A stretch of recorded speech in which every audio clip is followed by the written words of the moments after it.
Hi, my name's Costas Calamvokis, and I've been writing C++ for various reasons for a very long time now. And today I'm going to talk to you about testing. I'm going to talk about testing software in general. I'm going to talk about the Google test framework and a few alternatives. And then I'm going to talk about model-based testing. And finally, I'll touch on a few other topics such as mocking and test-driven development. So if you're currently not using automated testing, then maybe this will inspire you to take it up. And if you are using automated testing, then hopefully I'll be able to pass along some tips from my long experience to make your test better. But before we jump into any of the actual stuff, valid question is how much effort should you put into testing? And one possible answer might be none. I mean, we're not actually designing avionics systems here. When our software crashes, we don't actually get a crash. There's no lives at risk here, and we've probably got a whole army of willing beta testers out there who will test our software for free. So maybe we don't need to put too much effort into testing. But the problem with that is if you go down that road, you end up doing all your testing extremely late because you can't test anything until things are really ready.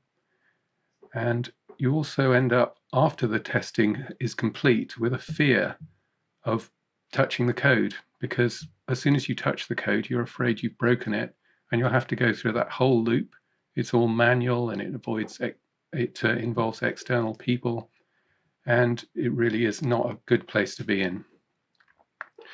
So this is why I do automated testing. And once you do it, there are some other advantages.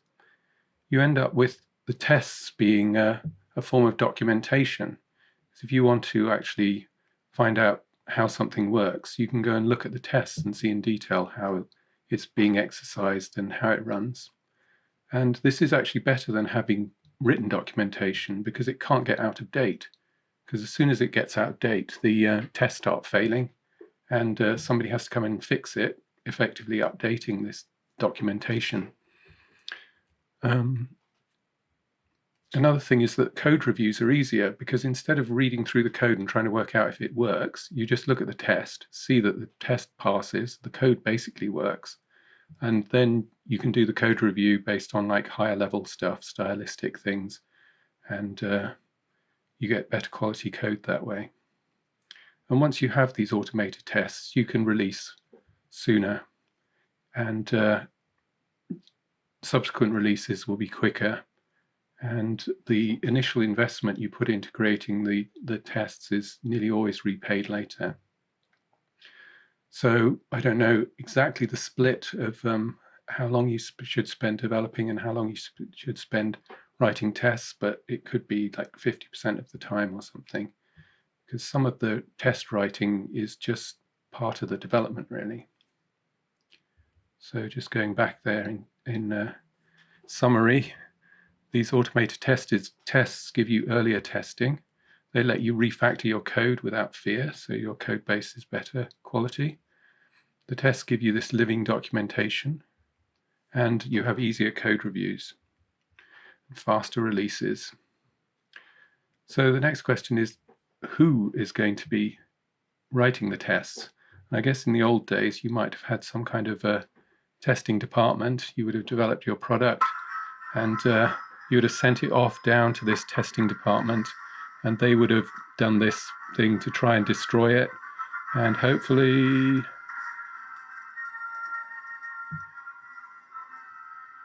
your product would have survived the testing and it would be approved. But things don't work that way these days. So if we look back in 2008 at this book, How We Test Software at Microsoft, they have a bunch of people who are test engineers.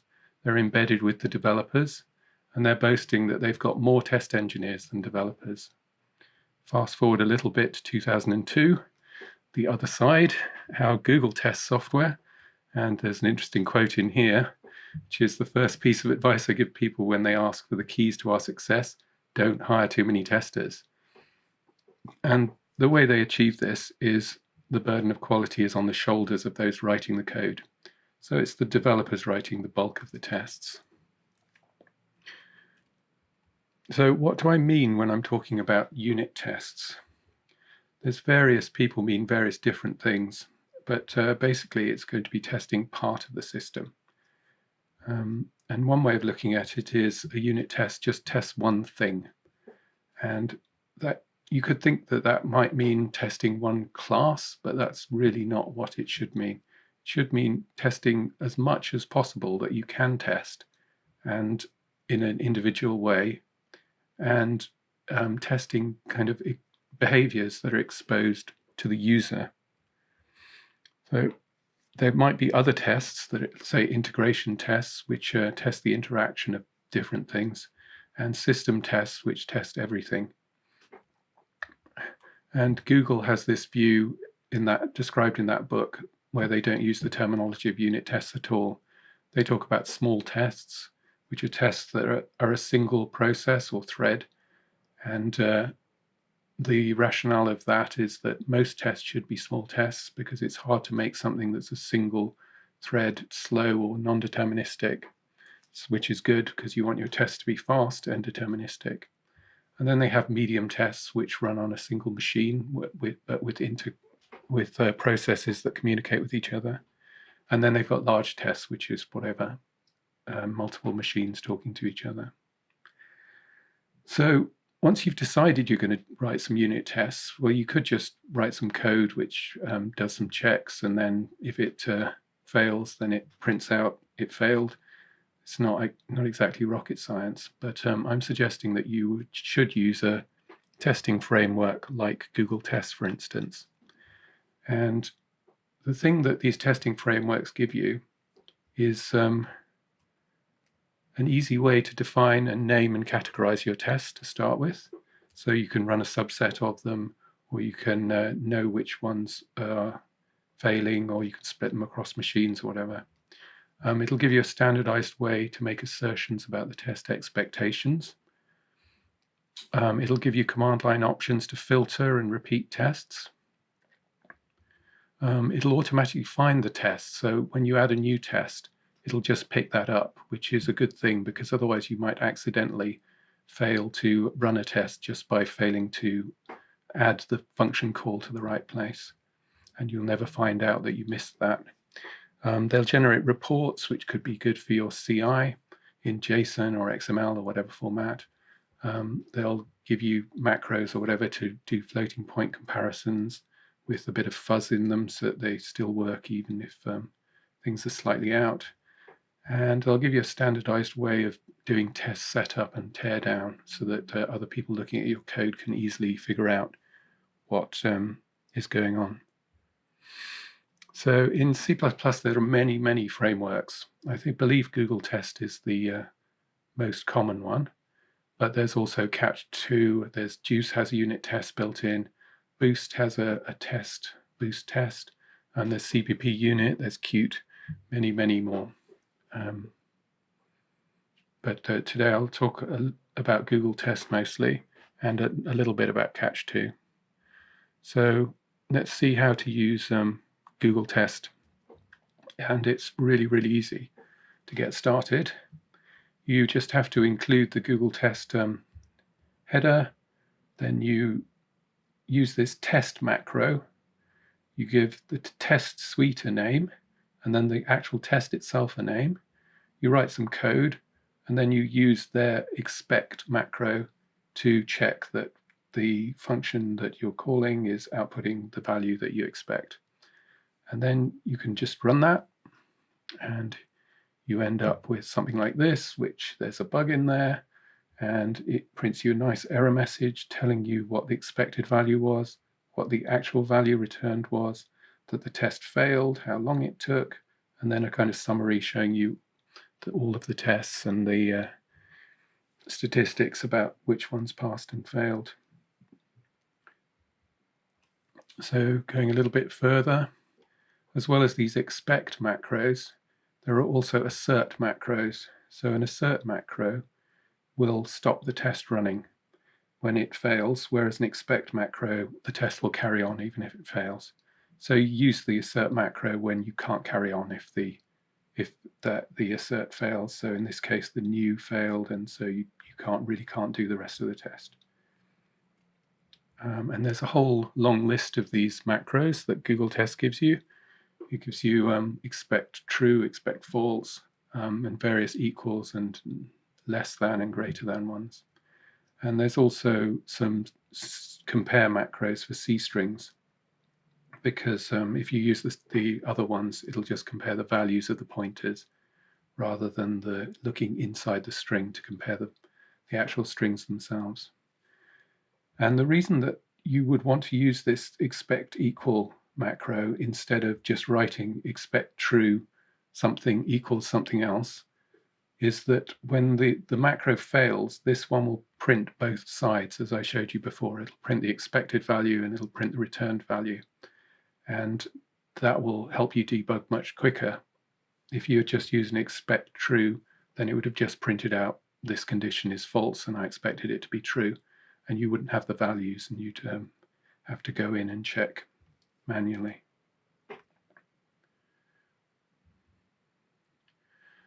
So let's just jump into a test that I wrote, and obviously I include Google Test, and this is testing this thing called a note store, and it does a bit of setup of the note store. It inserts some notes into it, and then it starts running down through a loop, putting things in, and it's got the expect equals macros there, checking that the results for the different priority modes are as I expect.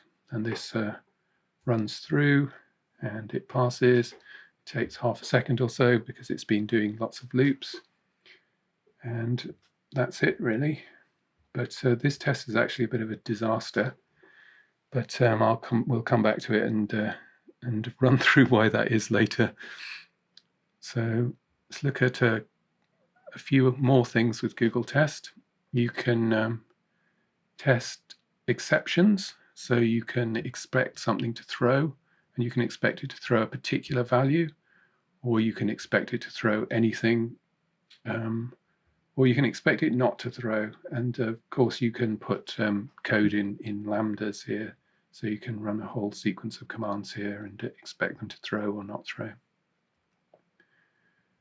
You can also define test fixtures, which allow you to share setup and teardown code between tests.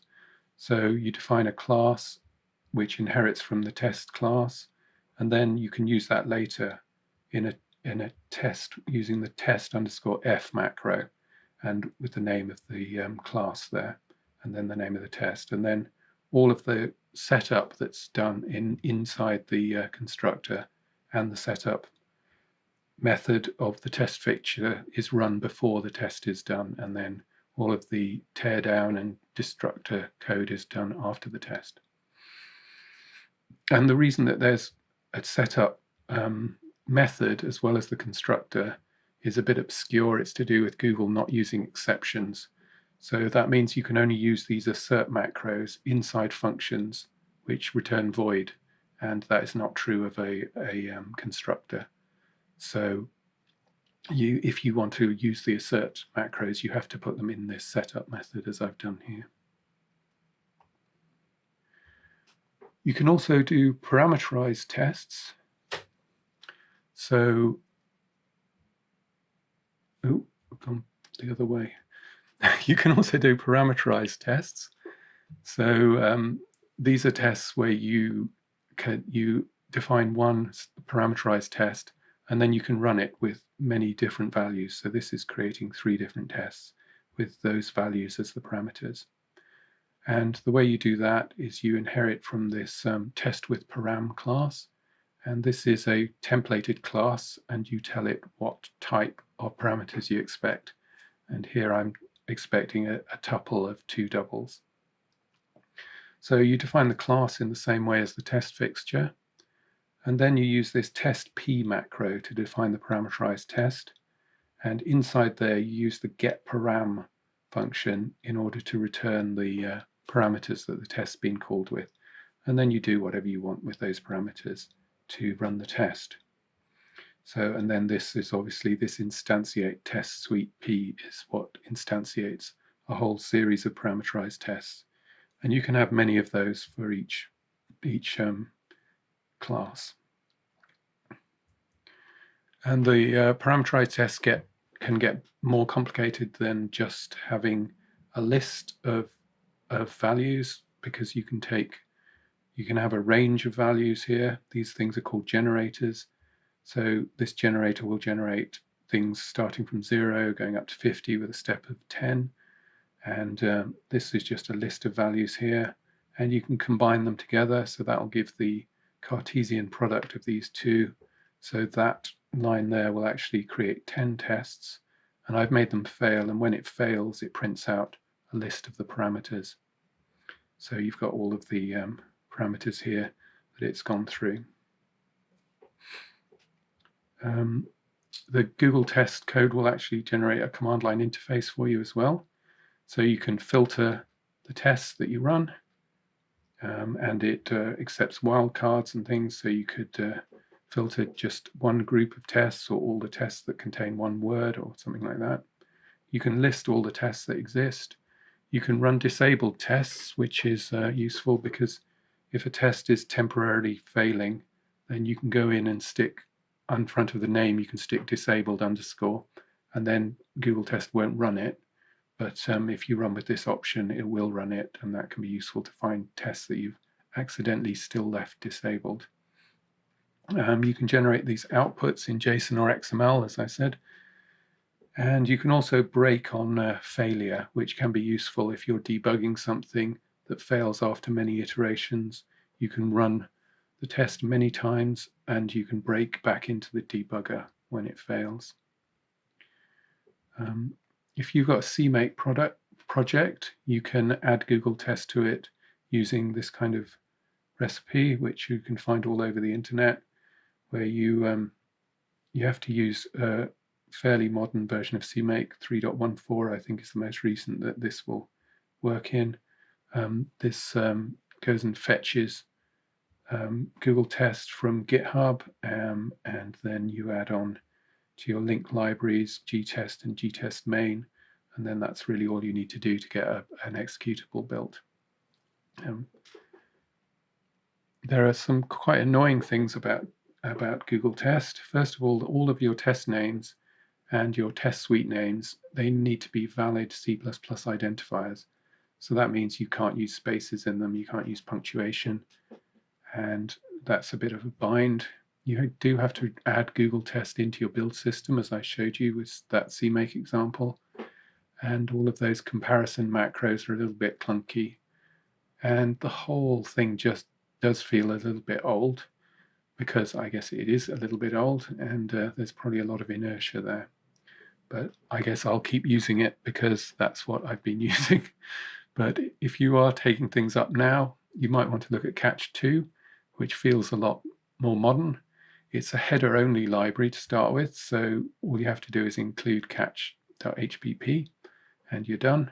The test names can have spaces, and the equivalent of the expect macros is the require macro. And the require macro, you put your own comparison operators in here, and then it is clever enough to split out the two sides when it's printing an error message. So let's go back and have a look at that test that I wrote before I showed you. Yes, it's a bit of a disaster, really. I mean, the first thing is, what exactly is it testing? It's testing sequence number packing, obviously, but what is sequence number packing? I mean, I know, but there's no real obvious way of telling here what it is and why it's being tested. And really, why am I testing at this note store level? Because this is actually adding friction to the project, because if you ever did want to go in and refactor and replace the note store with something faster or more elegant or whatever you wanted to replace it with, then you'd have to recreate this test for it. And this wouldn't happen if you were testing correctly at the top level. So what I probably should have done is, I was obviously worried about this sequence number packing. I should have written this test made sure it passed, and then deleted it and replaced it with a test up at the top level, which did a similar thing, but using notes that arrived into the system, which were independent of the note store interface. And then if the note store was replaced, you wouldn't have to go and redo the test. And the other thing is that it's really quite hard to work out what's going on in this test and why it works. So if in the future it started breaking, it would be quite hard to work out why. So this test could have done with being simplified quite a bit. So in summary, there's quite a good list of rules for writing tests in the Google test book. And the first one is make sure your tests are not brittle. So that means they can survive changes to your code base, which is what I failed with in the last one. Don't worry too much about repeating yourself. We're kind of conditioned to never repeat ourselves as programmers and follow this dry methodology and make sure that things are only mentioned once. But in a test, that can kind of obscure the intent of the test, and it can actually add bugs into it because you have to have logic in your tests if you want to avoid replication of often. And just writing things out can be much simpler. You should test behaviors, not methods. So things that you can see at the system level, not individual things inside classes, because those are implementation specific, and you want to avoid that. Tests should be clear, another thing that I was failing with there because they're meant to be documentation.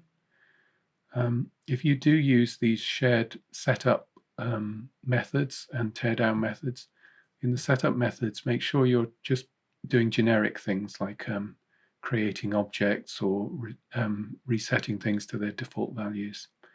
Because if you put specific things to do with the tests in there, then it can be harder to read the tests because you have to not only read the tests, but you have to go back and look and read the setup routines as well each time. I don't quite understand this validation one, but they think that if you've got helper methods for validation, you should only check one thing. Not sure what that means. And the don't put logic in tests I've mentioned before. And finally, this is really the most important one, I think, is write clear failure messages. Because when your tests fail, it's going to be months down the road because somebody changed something or refactored something. And if you don't have a clear failure message, then it makes it much harder to figure out what went wrong and to fix it. So let's take another direction for a little bit and talk about model-based testing. And model-based testing means different things to different people. One thing it might mean is just that there's a model in your head of how the system works, which allows you to write a test and expect certain values from that test. Or it could be slightly more formal. It could mean you have a flowchart which shows what the system should do, and that would also help you write tests. But what I'm talking about here is a software model of the system. So basically a bit of software that can predict the output of the system. And this gives you the ability to write tests without you having to predict the output of the system. But more to the point, it allows you to do random testing. And the infinite monkeys can create the works of Shakespeare, they say. But just only a few thousand random monkeys will be able to break your code in ways that you hadn't thought of. I can almost guarantee it. So I'll move on to an example. And this example comes from my long-standing project to create a guitar-controlled analog synthesizer. And this is the latest version of the controller in a Euro-rack format. And it's got a USB port here which accepts MIDI guitar from the Fishman MIDI guitar system.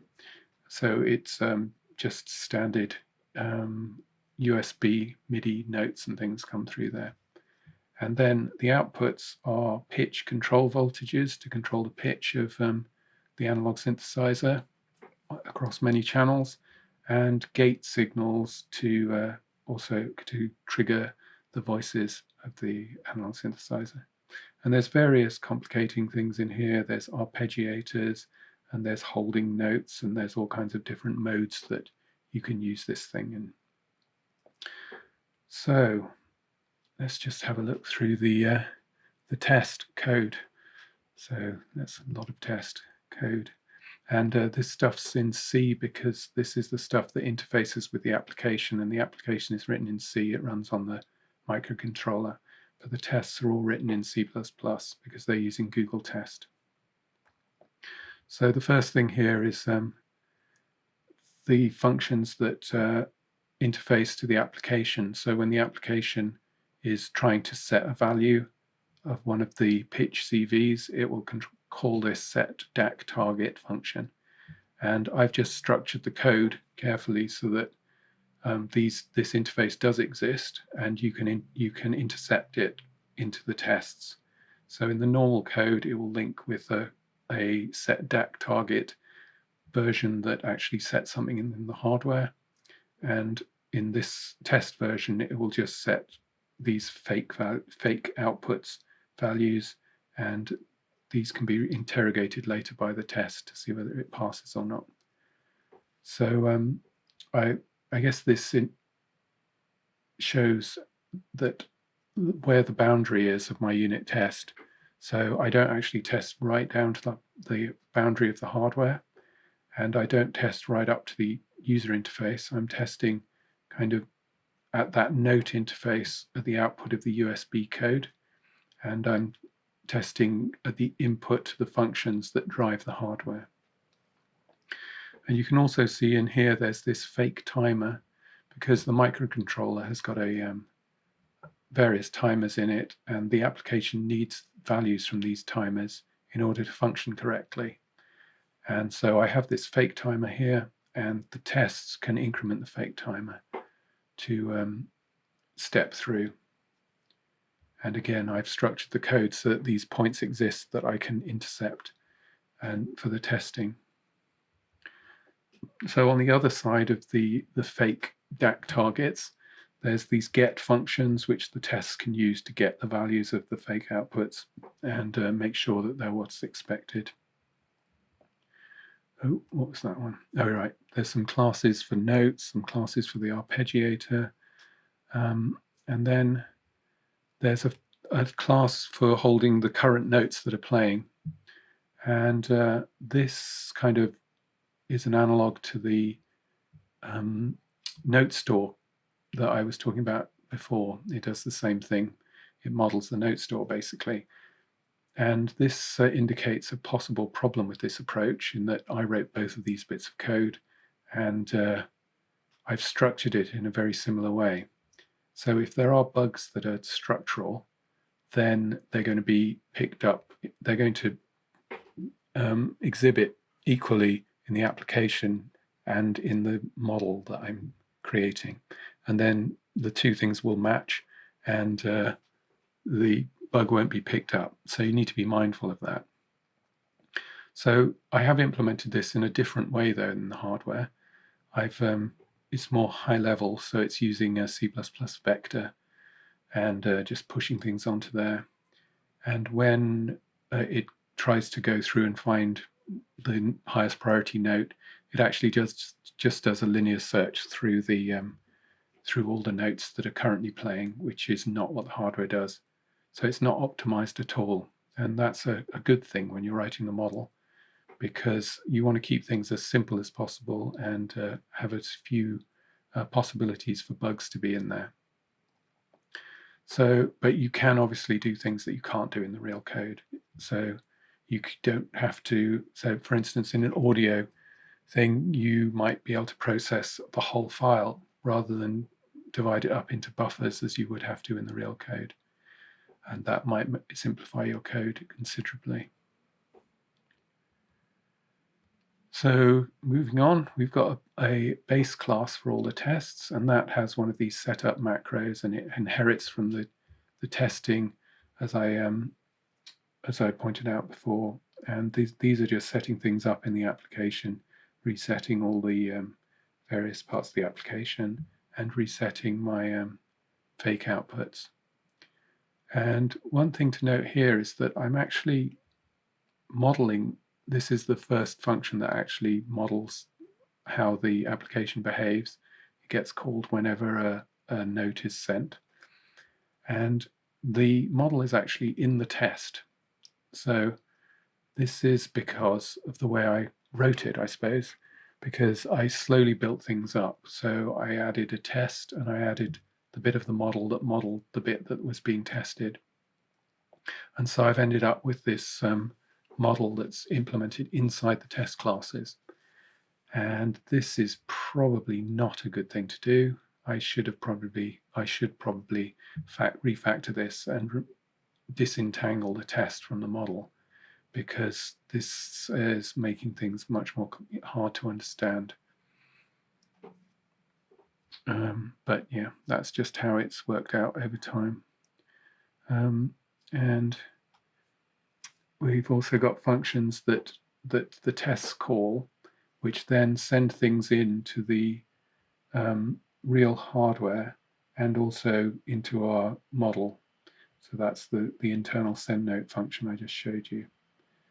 And the other interesting thing here is that after I call let's get rid of that, there's a debug print at the start of it, which can print out the actual function itself with its arguments. And the reason I do this is when you're running long random tests, there can be failures that happen after thousands of iterations. And these can be kind of hard to debug because you want to really start stepping through earlier than the actual failure itself. So stopping on the failure doesn't really help.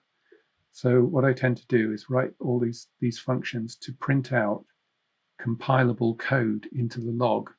So this function will end up printing out all the send notes and send pitch bend, all of these things. This is C++ code.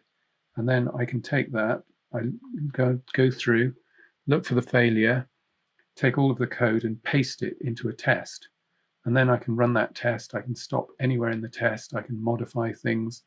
And I'm not relying on the random thing running through and trying to stop earlier in the iterations and fiddle about.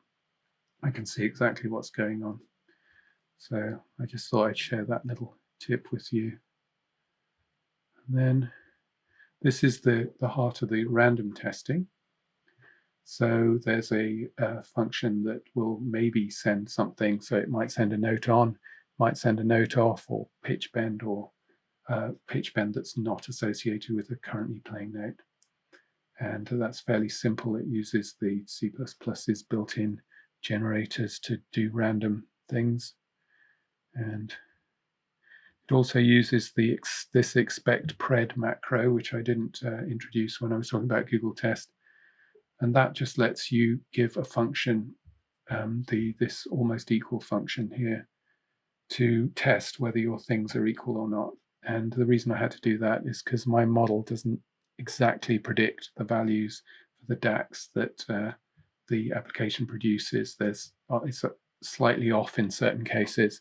So that function knows this and it compensates for that, and the tests still pass even if it's slightly off. I'll have a drink of water. And there are various other sending functions, but I won't go through those. So when we do get to a test, there's a loop over many iterations, and maybe it sends something, and then maybe it changes the setting of something, and then it just loops around there. And this kind of introduces another concept, which is when you're doing the random testing, you need to think a bit about what your cases you're trying to create. And in this case, what I'd like to create is quite a lot of overlapping notes. So if I just randomly sent note on and note offs, I wouldn't actually get that as much as I want. So if you look here, what I'm doing is first of all, I start off by looping around 10 times and sending mostly note-ons. That's this first probability here. And then I go down and I loop around 10 times and I send mostly note-offs, which is there. So this ends up with lots of overlapping notes. So when you are doing random testing, think about how to constrain your random tests in order to get as many as possible of the test cases you want to really exercise the system. And the other interesting thing here is I have some coverage checks here. So in the maybe send function, it counts the number of note-ons and note-offs and pitch bends. And in these functions, I make sure that at least some of them, or the correct kind of number that I would expect are being sent, because it's very easy when you're writing a random test to end up not doing anything, for instance. So you can end up with a test that doesn't do anything, and then you never really find out about it. So, and also I'm very definitely printing out, adding to this error message using this insert operator, that this is a coverage check.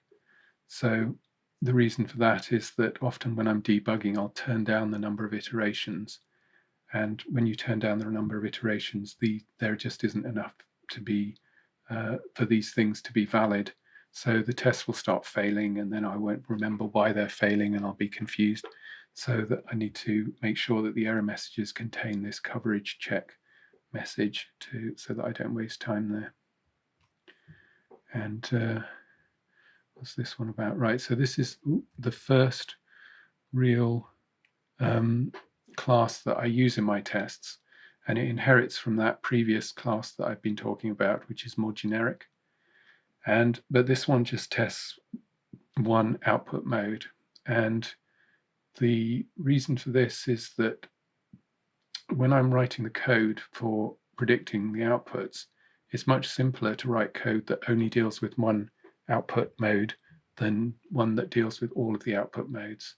So I've built up these tests and the model in stages, and this one is the simplest one. It'll only cope with this output mode dual, and it means that the code in the model is actually simpler than the code in the application, considerably simpler, because that has things that are scattered about, and this is all in one place and only deals with this one mode. So that's a good thing to think about as well, splitting up the model to make it simpler than the actual application itself. And finally, we get to the actual tests themselves. So this is testing this output dual mode, and it's testing input single mode. And so I set these modes up in the beginning. I set up a few other things, and then I run the tests. So that's it.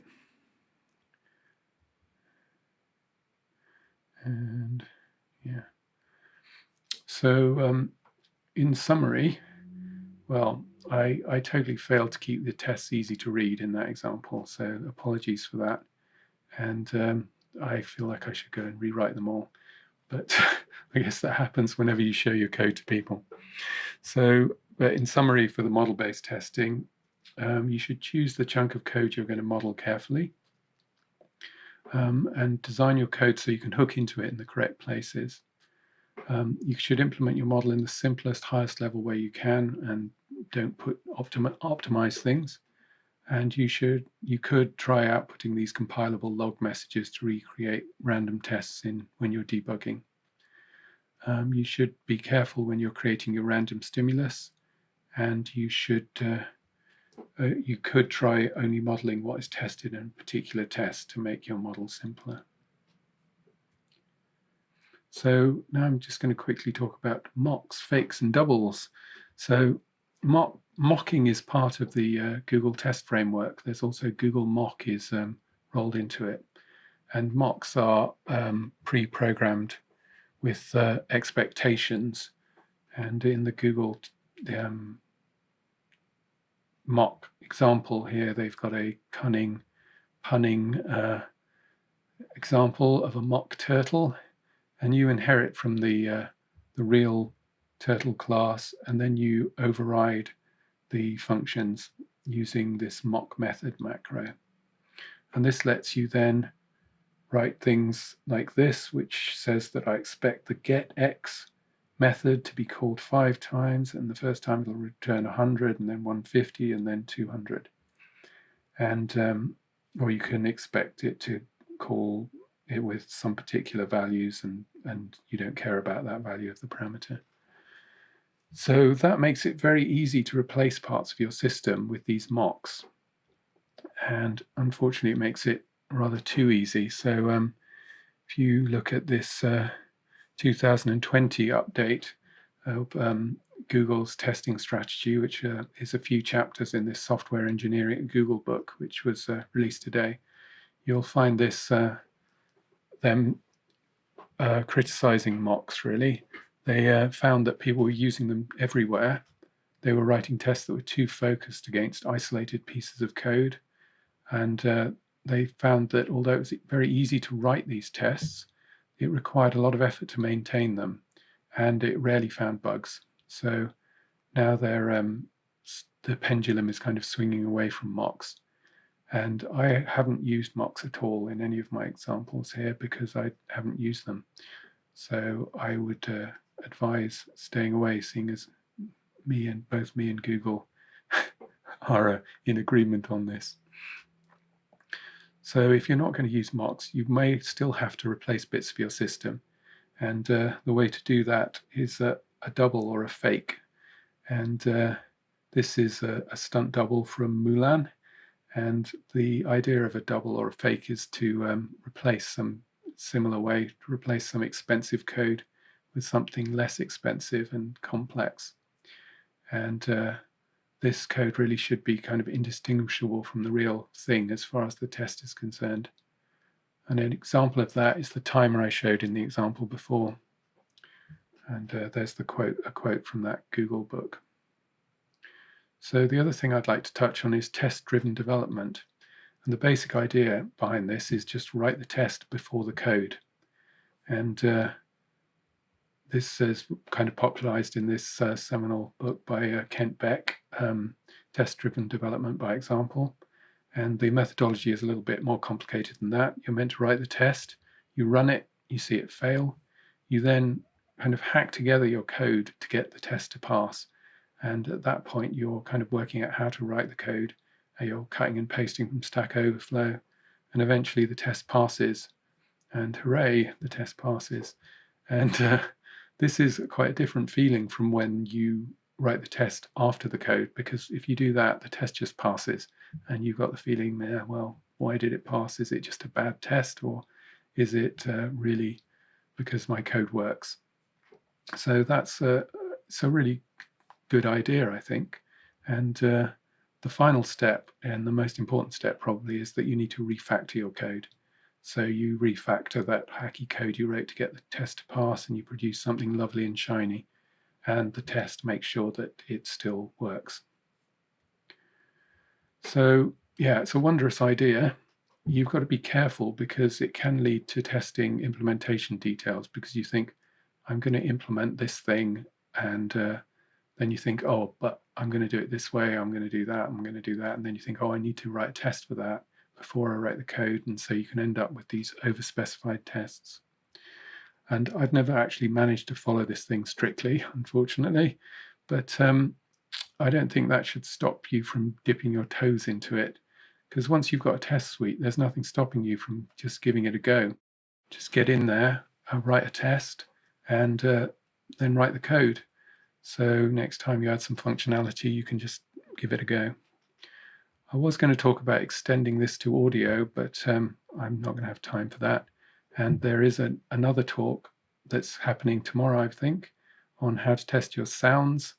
And that sounds very interesting, so check that one out. So I'm on to my final slide now, which is some ideas to take away. Automated tests are good. I think that's got to be the main idea to take away. You should test the behaviors of your system and not implementation details or methods or whatever inside your system. You should make sure that your tests are not brittle and they will continue to pass even as your code base evolves. You should use doubles or fakes rather than mocks. Model-based testing can be a very good investment, is the other thing. And random tests rule, because they will find bugs that you don't even know that you should have been testing for. So that's it, and hopefully I will be around for some questions afterwards. Thank you for listening. George wants to ask, are there any tips for embedded devices? Right. Well, I guess what I was testing was an embedded device, and the way I did it was to make the code runnable on a not embedded device. So yeah, I just kind of faked out all the things inside the embedded device, like the those timers, and really just tested just running on my Mac. All right. Glenn is asking, how do you like to test real-time performance of audio? Yeah, I haven't done that, so yeah, that would be a tricky one. But I guess, I mean, Google Test does tell you how long things are taking. So if you wanted to be testing performance, then that would give you some indication. And maybe you could put checks in there so that if you did do something bad and really harmed the performance, the test would fail. But you'd need to write your own kind of timing code for that, I guess.